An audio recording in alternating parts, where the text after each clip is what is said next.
Block 8-ലെ important ആയിട്ടുള്ളൊരു ക്വസ്റ്റ്യനാണ് Achebe's criticism on heart of darkness and Abdul Jan Mohamed's criticism on a passage to India. Okay, so ഇവിടെ വരുന്നത് heart of darkness, ആ ഒരു Conrad എഴുതിയിട്ടുള്ളൊരു വർക്കാണ് ഹാർട്ട് ഓഫ് ഡാർക്ക്നെസ് എന്നുള്ളത്. അതുപോലെ തന്നെ എ പാസേജ് ടു ഇന്ത്യ എന്ന് പറയുന്ന വർക്ക് ഫോസ്റ്ററിൻ്റേതാണ്. അപ്പോൾ ഈ വർക്ക്സ് ഒരു പോസ്റ്റ് കൊളോണിയൽ പേഴ്സ്പെക്റ്റീവിൽ നിന്ന് നോക്കുമ്പോൾ ഇതിനെ നമുക്ക് ക്രിട്ടിസൈസ് ചെയ്യാൻ പറ്റും. ലൈക്ക് ബ്രിട്ടീഷുകാരെ വളരെ ഹൈ പൊസിഷനിൽ അല്ലെങ്കിൽ സുപ്പീരിയർ ആയിട്ട് കാണുന്നത് ഈ വർക്കിലൂടെ തന്നെ കാണിക്കുന്നുണ്ട്. പിന്നെ ബാക്കിയുള്ളവർ ഇപ്പോൾ ലൈക്ക് ഇന്ത്യൻസ് ഓർ ആഫ്രിക്കൻസിനെ എന്തായിട്ടാണ് കാണുന്നത്? ഇൻഫീരിയർ ആയിട്ട്, സാവേജസ് ഒക്കെ ആയിട്ട് എന്താണ് ആ ഒരു കണ്ണിലൂടെയാണ് ബ്രിട്ടീഷുകാർ കാണുന്നത് എന്നുള്ളത് ഈ വർക്കുകളിലൂടെ നമുക്ക് കാണാൻ സാധിക്കുന്നുണ്ട്.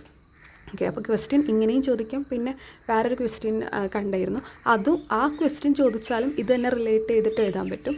പോസ്റ്റ് കൊളോണിയൽ വ്യൂസിൽ കൊളോണിയൽ വർക്ക്സ് എങ്ങനെയാണ് എന്നുള്ള ആ ഒരു ക്വസ്റ്റ്യൻ നമുക്ക് കാണാൻ സാധിക്കും. അതായത് ആഫ്റ്റർ കൊളോണിയലിസം നമ്മളെങ്ങനെയാണ് ആ ഒരു ടൈമിൽ എഴുതിയിരുന്ന വർക്കുകളെ നമ്മൾ കാണുന്ന രീതി എങ്ങനെയാണ്, നമ്മുടെ പേഴ്സ്പെക്റ്റീവ് എങ്ങനെയാണ് എന്ന് ചോദിക്കുമ്പോഴും ഇത് തന്നെ എഴുതാൻ പറ്റും. കാരണം ഇതിലെന്താ പറയുന്നത്? ആസ് എ മെൻഷൻഡ് ഏർലിയർ, ഇതിൽ പറയുന്നത് മറ്റൊരു സുപ്പീരിയർ ആയിട്ട് കാണുകയും ബ്രിട്ടീഷുകാരെ സുപ്പീരിയർ ആയിട്ട് കാണുകയും ഇന്ത്യൻസിന് അല്ലെങ്കിൽ ആഫ്രിക്കൻസിന് ഇൻഫീരിയർ ആയിട്ട് കാണിക്കുന്നതും ഈ വർക്കിലൂടെ തന്നെ അത് നമുക്ക് ക്രിട്ടിസൈസ് ചെയ്യാൻ പറ്റും അങ്ങനെ ചെയ്യുന്നത്.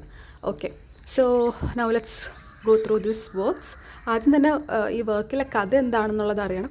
ഇതൊക്കെ ഈ രണ്ട് കഥകളും നമ്മൾ ഡിഗ്രിക്ക് പഠിക്കുമ്പോൾ നമ്മൾ പഠിച്ചിട്ടുള്ളതാണ്. എന്നാലും ഒരു ഷോർട്ട് സമ്മറി പറയാം.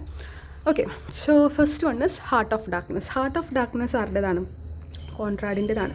ഈ ഹാർട്ട് ഓഫ് ഡാർക്ക്നെസ്സിലെ സ്റ്റോറി എന്തെന്ന് വെച്ചാൽ ഒരു വോയേജാണ്. അപ്പോൾ ഈ കോങ്കോ എന്ന് പറയുന്ന സ്ഥലത്തേക്ക് നമ്മുടെ ചാൾസ് മാർലോ ആണ് narrator. Okay, Charles Marlow narrator എന്ന് പറയുമ്പോൾ ഒരു ഷിപ്പിലിരുന്നിട്ട് പോവാണ്. അപ്പോൾ പോകുന്നതിന് മുമ്പ് ഷിപ്പിൽ വേറെ കുറച്ച് ആൾക്കാരുണ്ട്, അവരോട് സ്റ്റോറി പറയുകയാണ്. എനിക്ക് എന്താണ് ഒരു നേവി ഓഫീസറോ എന്തോ ആവാനായിരുന്നു ആഗ്രഹം, പക്ഷേ ലൈക്ക് ക്യാപ്റ്റൻ ആവാനായിരുന്നു ആഗ്രഹം.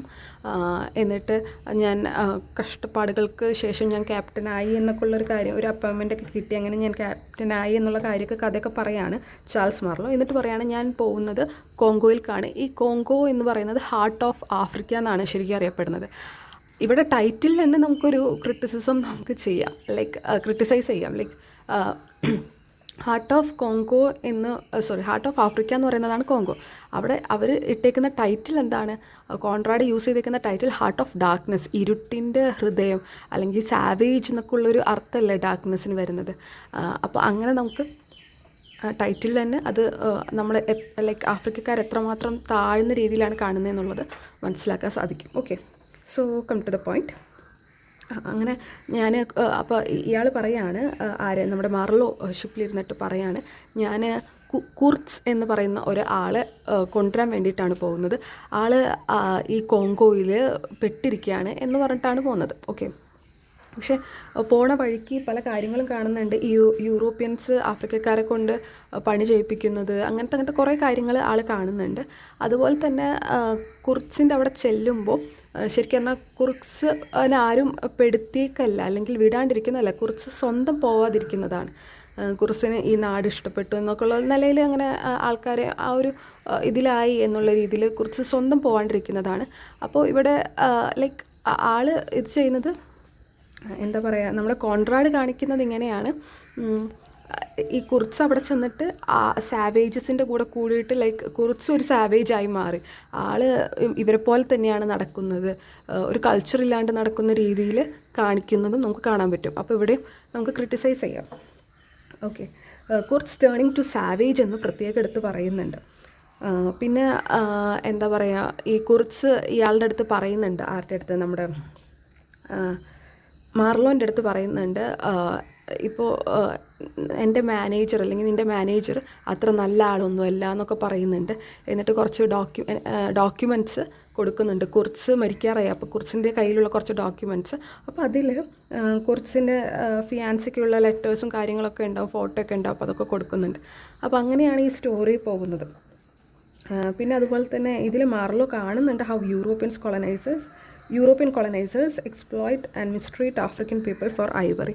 ഈ ആനക്കൊമ്പിനൊക്കെ വേണ്ടിയിട്ട് യൂറോപ്യൻസ് വന്നിട്ട് ഇവരെ ഒരുമാതിരി രീതിയിൽ കാണുകയും പണത്തിന് വേണ്ടിയിട്ട് ഇവിടെ വന്ന് ഓരോ കട്ടായങ്ങൾ കാട്ടിക്കൂട്ടുന്നത് കാണുന്നത് ഒക്കെ മാർലോ കാണുന്നുണ്ട്. ഓക്കെ, അപ്പോൾ ഇതാണ് കോൺറാഡിൻ്റെ ഹാർട്ട് ഓഫ് ഡാർക്ക്നെസ് എന്ന് പറയുന്ന സ്റ്റോറി. അപ്പോൾ ഈ ഒരു സ്റ്റോറിയെ എങ്ങനെയാണ് ചിന്നുവ അച്ചീബെ, നമ്മുടെ ക്വസ്റ്റ്യൻ വരുന്നത് ഇതിൻ്റെ സമ്മറി എഴുതാനൊന്നും പറഞ്ഞിട്ടായിരിക്കില്ല, ചിന്നുവ അച്ചീബെ ഇതിനെ ക്രിട്ടിസൈസ് ചെയ്തത് എങ്ങനെയാണ് എന്നുള്ള ക്വസ്റ്റ്യനാണ് വരിക. അപ്പോൾ ഈ കോൺറാഡിൻ്റെ വർക്കായിട്ടുള്ള ഹാർട്ട് ഓഫ് ഡാർക്ക്നെസ്സിനെ എങ്ങനെയാണ് ക്രിട്ടിസൈസ് ചെയ്തതെന്നുള്ളത് നമുക്ക് നോക്കാം. Achebe's criticism of heart of darkness. In his famous essay an image of Africa, racism in Conrad's heart of darkness, Achebe argues that Conrad's novel is deeply racist despite being praised as an anti-imperialist work. അപ്പോൾ ഇതൊരു Conrad ഇങ്ങനെ ഉദ്ദേശിച്ചിട്ടാണ്, like കോൺറാഡിൻ്റെ ഉദ്ദേശം ഇതൊരു anti imperialist വർക്കായിട്ട് present ചെയ്യുക എന്നുള്ളതാണ്. അതായത് like colonisers വന്നിട്ട് മറ്റവരെ കൊളനൈസ് ചെയ്യുന്നത് ഒരു മോശം ഇതാണ് എന്നുള്ള രീതിയിൽ റെപ്രസെൻ്റ് ചെയ്തിട്ട് എഴുതുക എന്നുള്ളതാണ് ഉദ്ദേശിച്ചത്. പക്ഷേ ഇവിടെ ഈ വർക്ക് എടുത്ത് നോക്കുമ്പോൾ വളരെ മോശമായിട്ടാണ് ഈ എന്താ പറയുക സാവേജ് ആയിട്ടാണ് ഈ കൊളനൈസ്ഡ് ആയിട്ടുള്ള ആളുകളെ, അതായത് ആഫ്രിക്കക്കാരെ റെപ്രസെൻ്റ് ചെയ്യുന്നത്. Okay, Main arguments. Africans are dehumanized. Achebe points out that Africans are presented as primitive beings rather than as fully developed human characters. ഒരു പ്രിമിറ്റീവ് ആയിട്ടുള്ള സാവേജ് ആയിട്ടുള്ള ഒരു രീതിയിൽ റെപ്രസെൻറ്റ് ചെയ്യുന്നത് നമുക്ക് കാണാം. They are often described through animalistic images, noises, gestures rather than meaningful speech. അവർ ഒരുമാതിരി സൗണ്ടും ബഹളവും ഉണ്ടാക്കുന്നു, അനിമൽസിൻ്റെ പോലെ നടക്കുന്നു എന്നൊക്കെ ഉള്ളതൊക്കെ എടുത്ത് കാണിക്കുന്നുണ്ട്, അങ്ങനെയൊക്കെ റെപ്രസെൻറ്റ് ചെയ്യുന്നുണ്ട്. അപ്പോൾ ഒരു ഇൻഫീരിയോറിറ്റി, ലൈക്ക് ഇൻഫീരിയർ ആക്കുകയാണ്. ഇങ്ങനെ ഇൻഫീരിയർ ആക്കുന്നതിലൂടെ ബ്രിട്ടീഷുകാർ സുപ്പീരിയർ ആണ് എന്നുള്ള ആ ഒരു ഇതാണ് അവിടെ കൊണ്ടുവരുന്നത്. ഓക്കെ, ആരെങ്കിലും ഇൻഫീരിയർ ആക്കിയാലല്ലേ അവർ സുപ്പീരിയർ ആവുള്ളൂ. Africa as the other. Conrad portrays Africa as the opposite of Europe, dark, savage, uncivilized and mysterious. യൂറോപ്പിൻ്റെ നേരെ ഓപ്പോസിറ്റാണ് ആഫ്രിക്കക്കാരെന്നുള്ള രീതിയിലാണ്. ഓക്കെ, ഡാർക്കാണ്, സാവേജാണ്, സിവിലൈസ്ഡ് അല്ല എന്നൊക്കെ ഉള്ളത്. This reinforces colonial stereotypes and denies Africa its own history and culture. Africans have no voice. ആഫ്രിക്കൻസിന് അവിടെ ഒരു വോയിസും ഇല്ല. African characters rarely speak for themselves. അവിടെ ആഫ്രിക്കൻ ക്യാരക്ടേഴ്സിനെ കൊണ്ട് ലൈക്ക് അവരുടെ ഒരു കമ്മ്യൂണിക്കേഷൻ അവിടെ വരുന്നത് കാണുന്നില്ല. Okay, the story is told entirely from a European പെർസ്പെക്റ്റീവിൽ നിന്നുമായിട്ടാണ് ഫുൾ സ്റ്റോറി, എൻ്റയർ സ്റ്റോറി പോകുന്നത്.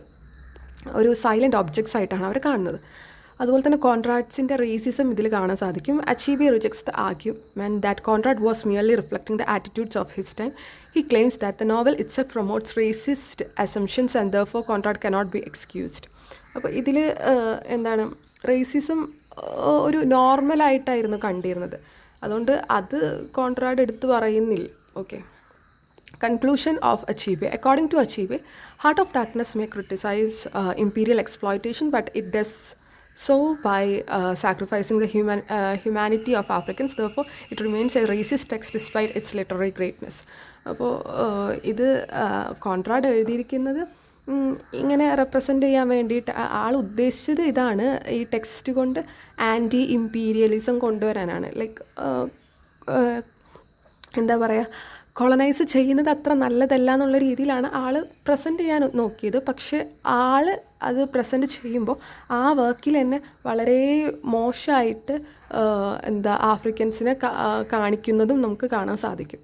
അപ്പോൾ അങ്ങനെയാണ് ഈ ക്രിറ്റിസിസം ഇതിൽ കിടക്കുന്നത്. And you have to mention the title also. Heart of darkness എന്നുള്ള ടൈറ്റിൽ തന്നെ ഒരു മോശമായിട്ടാണ് കാണുന്നത്. ഓക്കെ, ഇനി നെക്സ്റ്റ് വരുന്നത് Abdul Jan Mohamed's criticism of a passage to India.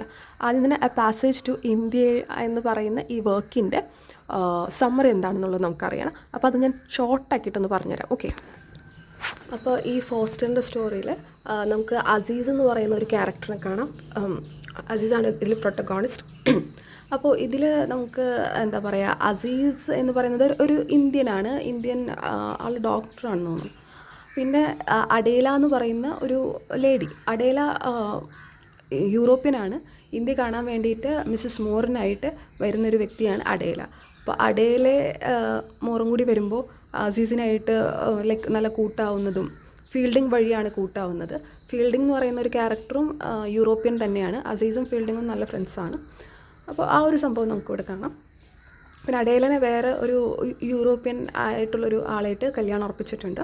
ആൾ ഇന്ത്യയിൽ തന്നെയുണ്ട്. പക്ഷേ ആളുടെ സ്വഭാവം എന്ന് പറയുന്നത് ലൈക്ക് ഇന്ത്യൻസിനോട് വളരെ മോശമായിട്ട് പെരുമാറുന്നൊരു സ്വഭാവമാണ്. അതൊന്നും അടേലയ്ക്ക് പിടിക്കുന്നില്ല. ഓക്കെ, അങ്ങനെ അടേലയും ലൈക്ക് ഫീൽഡിങ്ങും പിന്നെ ആരാണ് അസീസും കൂടി ഒരു ട്രിപ്പ് പോവാൻ ഇൻ ദ സെൻസ് ഒരു കേവിലേക്ക് പോവാണ്. ഇന്ത്യയിലത്തെ തന്നെയുള്ളൊരു കേവാണ് മലബാർ കേവ് എന്ന് പറയും. അപ്പോൾ അതിൽ പോകുമ്പോൾ അടേല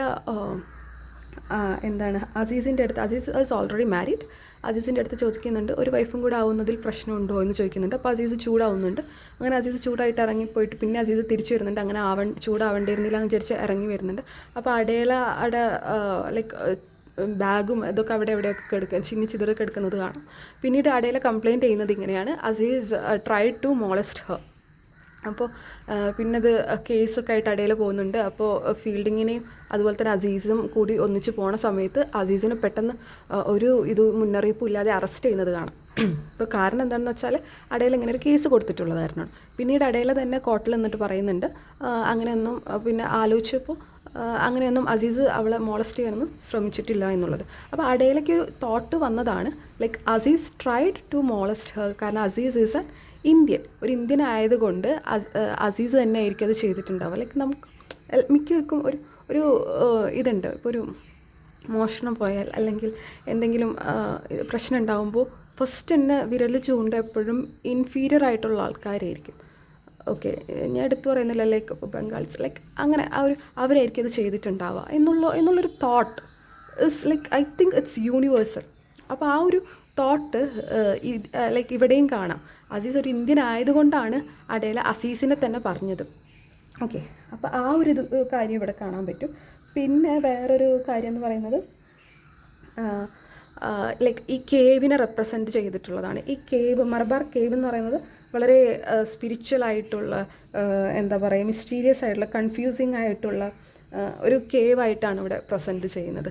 ആ കേവിൻ്റെ ഉള്ളിൽ കയറിയ എന്ത് വേണമെങ്കിലും സംഭവിക്കുക എന്നുള്ള നിലക്കാണ്. ഓക്കെ, അപ്പോൾ ആ കേവിനെ നമ്മൾ ഇന്ത്യയായിട്ട് തന്നെയാണ് റെപ്രസെൻറ്റ് ചെയ്യുന്നത്.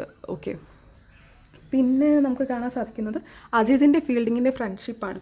അപ്പോൾ അടേല ഇപ്പോൾ അസീസിനെ കുറ്റപ്പെടുത്തിയല്ലോ. അതിനുശേഷം ഫീൽഡിങ്ങും അടേലയും നല്ല ഫ്രണ്ട്സ് തന്നെയാണ്. അവർ യൂറോപ്യൻസ് ആണല്ലോ. അപ്പോൾ അസീസിന് ഇത് ഇഷ്ടപ്പെടുന്നില്ല. കാരണം ഫീൽഡിങ്ങും അസീസും ഫ്രണ്ട്സാണ്. എന്നിട്ട് അസീസിനെ കുറ്റപ്പെടുത്തിയിട്ടുള്ള അടേലനെ ആയിട്ട് ഫീൽഡിങ് പിന്നെയും ഫ്രണ്ട്സ് ആവുന്നത് അസീസിന് വലിയ താല്പര്യമാവുന്നില്ല. അങ്ങനെ കുറച്ച് കാര്യങ്ങളൊക്കെ അവിടെ നടക്കുന്നുണ്ട്. പിന്നെ ലാസ്റ്റ് അതൊന്നും ഇതിൽ നമുക്ക് അത്ര ഇമ്പോർട്ടൻ്റ് ഇല്ല, അതാണ് ഞാനത് പറയാത്തത്. ഓക്കെ, അപ്പോൾ ഫൈനലി അസീസും ഫീൽഡിങ്ങും കൂടെ മീറ്റ് ചെയ്യുമ്പോൾ ചോദിക്കുന്നുണ്ട്, ഫീൽഡിങ് അസീസിനോട് ചോദിക്കുന്നുണ്ട്, why they cannot be friends now when we want to be. അതായത് നമുക്ക് എന്തുകൊണ്ട് ഫ്രണ്ട്സ് ആവാൻ പറ്റുന്നില്ല, why we can't be friends now when we want to be. നമ്മൾ ആഗ്രഹിക്കുമ്പോൾ നമുക്ക് എന്തുകൊണ്ട് ഫ്രണ്ട്സ് ആകാൻ പറ്റുന്നില്ല എന്ന് ചോദിക്കുന്നുണ്ട്. അപ്പോൾ നോട്ട് യെറ്റ് എന്ന് പറഞ്ഞിട്ട് കയ്യിൽ നിന്നൊരു റിപ്ലൈ വരുന്നുണ്ട്. അപ്പോൾ ഇവിടെ ഉദ്ദേശിക്കുന്നത് പിന്നെ വേറൊരു കാര്യം, Aziz argues that true friendship between an Indian and an Englishman is impossible until India becomes free from British rule. നല്ലൊരു ഫ്രണ്ട്ഷിപ്പ് ഉണ്ടാക്കണം എന്നുണ്ടെങ്കിൽ ഇന്ത്യ ബ്രിട്ടീഷിൽ നിന്നും ഫ്രീ ആയിരിക്കണം, എന്നാൽ മാത്രമേ നല്ലൊരു ഫ്രണ്ട്ഷിപ്പ് ബിൽഡ് ചെയ്യാൻ പറ്റത്തുള്ളൂ എന്നുള്ള ഒരു ഇതിലാണ് ഇത് എൻഡ് ചെയ്യുന്നത്. ഓക്കെ, സോ ഇതിൻ്റെ അബ്ദുൽ ജാൻ മുഹമ്മദിൻ്റെ ക്രിറ്റിസിസം നോക്കാം. So he analyses colonial literature through the concept of Manichaean allegory, a world view that divides people into opposing categories such as civilized. ഇവിടെയും മറ്റേതുപോലെ തന്നെയാണ്. സിവിലൈസ്ഡ് ആയിട്ടുള്ള കുറച്ച് പേര്, അത് ഇംഗ്ലീഷുകാർ ഇതിലും റെപ്രസെൻ്റ് ചെയ്യുമ്പോൾ സിവിലൈസ്ഡ് ആയിട്ടുള്ളവരായിട്ടാണ് റെപ്രസെൻ്റ് ചെയ്യുന്നത്. താഴെത്തട്ടിലാണ് ഇന്ത്യൻസിനെ കൊടുത്തിട്ടുള്ളത്, സാവേജ് ആയിട്ടാണ് കൊടുത്തിട്ടുള്ളത്, ഇൻഫീരിയർ ആയിട്ടാണ് കൊടുത്തിട്ടുള്ളത്. Colonial relationship remains unequal. Although Foster appears sympathetic to Indians, Jan Muhammad argues that the novel cannot escape the colonial ideology. Relationship between British and Indians remains unequal. ഇവിടെ ബ്രിട്ടീഷിൻ്റെയും ഇന്ത്യൻസിൻ്റെയും ആ ഒരു റിലേഷൻഷിപ്പ് ഈക്വൽ ആയിട്ട് ഇവിടെ ഉൾക്കൊള്ളാൻ പറ്റാത്തൊരു അവസ്ഥ ഈ ഓദറിന് തന്നെ പറ്റുന്നില്ല ഉൾക്കൊള്ളാൻ. അതുകൊണ്ടാണ് അവരെ ഫ്രണ്ട്സ് ആക്കാത്തത്. East west friendship is impossible under colonialism. Okay, അത് അറിയാലോ, അത് തന്നെ മറ്റേ പോയിന്റ് തന്നെ. Stereotypical representation. Indian characters are often represented as emotional ആയിട്ടുള്ള, മിസ്റ്റീരിയസ് ആയിട്ടുള്ള, ഇൻറ്ററാഷണൽ ആയിട്ടുള്ള ക്യാരക്ടേഴ്സ് ആയിട്ടാണ് റെപ്രസെൻറ്റ് ചെയ്യുന്നത്. ബ്രിട്ടീഷുകാർ ഭയങ്കര ഓർഡർ, റീസൺ ആയിട്ടുള്ള characters. Malabar cave symbolizes colonial misunderstanding. Caves create confusion, uncertainty, showing inability of colonizer and the colonized to truly understand one another within a colonial framework. ഞാൻ തുടക്കത്തിൽ പറഞ്ഞില്ലേ, അതന്നെ മലബാർ കേവ് അങ്ങനെയാണത് പ്രസൻറ്റ് ചെയ്യുന്നത്. Liberal humanism has limits. Forster's liberal belief in friendship and human connection is admirable. But Jan Mohammed argues that personal goodwill alone cannot overcome the political realities of colonial domination. Conclusion of Jan Mohammed. Jan Mohammed believes that a passage to India criticizes some aspects of British rule but ultimately remains trapped within colonial discourse. Okay, ഈ passage to India എന്ന് പറയുന്നത് എന്താ ക്രിട്ടിസൈസസ്, കുറച്ച് British റൂളിന് criticise ചെയ്യുന്നുണ്ട്. Okay, പക്ഷേ എങ്കിൽ കൂടിയും ആ ഒരു കൊളോണിയലിസം മൈൻഡ് അതിൽ ലൈക്ക് ആ ഒരു ഇതിപ്പോഴും ഉള്ളതുപോലെ ലൈക്ക് മറ്റൊരു ഇന്ത്യൻസിനെ ഇൻഫീരിയറായിട്ട് കാണുന്നുണ്ട് എന്നുള്ളത് ഇതിൽ കൂടെ നമുക്ക് മനസ്സിലാക്കാം. It reveals the tensions and contradiction of colonialism without fully transcending dum. ഇനി ഇതിൻ്റെ both critics use A post colonial perspective. ഇതൊക്കെ വായിക്കുന്നത് പോസ്റ്റ് കൊളോണിയൽ പെർസ്പെക്റ്റീവിൽ നിന്നുകൊണ്ടാണ്. അപ്പോൾ ഞാൻ നേരത്തെ പറഞ്ഞില്ല, ഇങ്ങനെ ഒരു ക്വസ്റ്റ്യൻ വരികയാണ് പോസ്റ്റ് കൊളോണിയൽ പെർസ്പെക്റ്റീവിൽ നിന്നും കൊളോണിയൽ വർക്ക് ആ ഒരു ഇത് എഴുതാൻ പറയുകയാണെങ്കിൽ ഇത് എഴുതണം. ഓക്കെ, ഈ 2 വർക്കും എഴുതണം. ഇത് നിങ്ങൾ തന്നെ വായിക്കുക. നേരത്തെ ഡിസ്കസ് ചെയ്ത പോയിൻറ്റ്സ് തന്നെയാണ് ഷോർട്ടാക്കിയിട്ടുള്ളത്. So yeah, thank U.